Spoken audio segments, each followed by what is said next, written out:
We have money and we got to do better.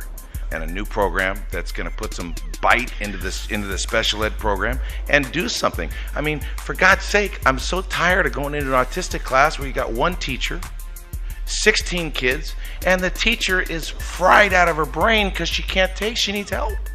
This last year, we budgeted almost $4 million more for special education investments in these areas that you have in the last bullet point.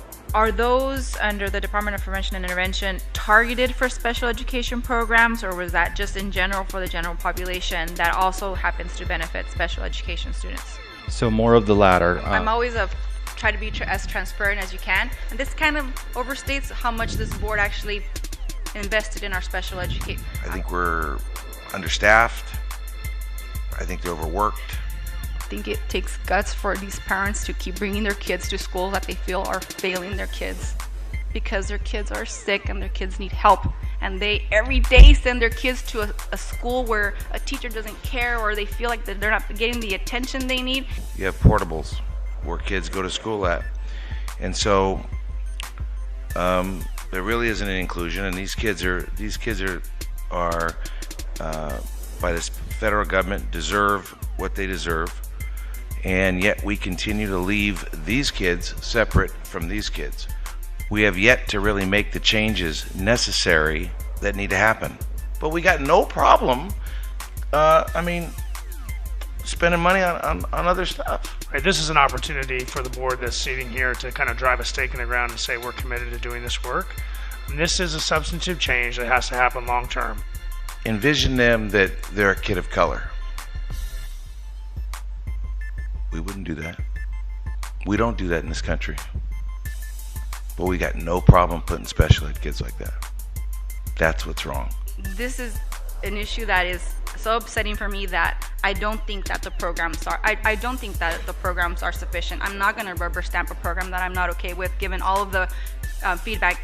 And lastly, having placed this last on the agenda, and we started at 9. We've treated special ed department. We're starting to change it. We're starting to fund it, and we're starting to do the things that we need to do. The problem is that we have members of the board that don't want to fund it. This $1 million is a pittance. I get it. But I'm not going to get politically triangulated on a series of things that we don't put this through the regular budgetary process. It has to be balanced against the other decisions that were being made. We're going to agree to disagree, and let me tell you why. Because when you say MTSS is that it's inclusive and it's all kids, and then you try to throw $1 million at it, that's an insult. That's an insult. We couldn't even get this board to put $1 million in the gyms, in the weight rooms, for God's sake.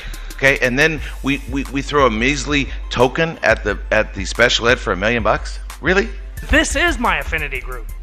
I have a kid in ATP. Right? If you honestly think we're going to sit idly by and not push forward on this, you're kidding yourself, and I wonder what you've heard me say. So if this is your wheelhouse, then put your money where your mouth is. We can no longer have our reserves start going up and up and up and up and up every year and having kids without services. If these are your kids, put your money where your mouth is, take this thing back, go throw it in the trash, and come back with a number that's representative of you being your kids. Because I know your kids, and I don't think you treat your kids like this. We have to keep our reserves at a certain level. They're not supposed to go up every year. We're supposed to put services in place, and that's what I'm asking for.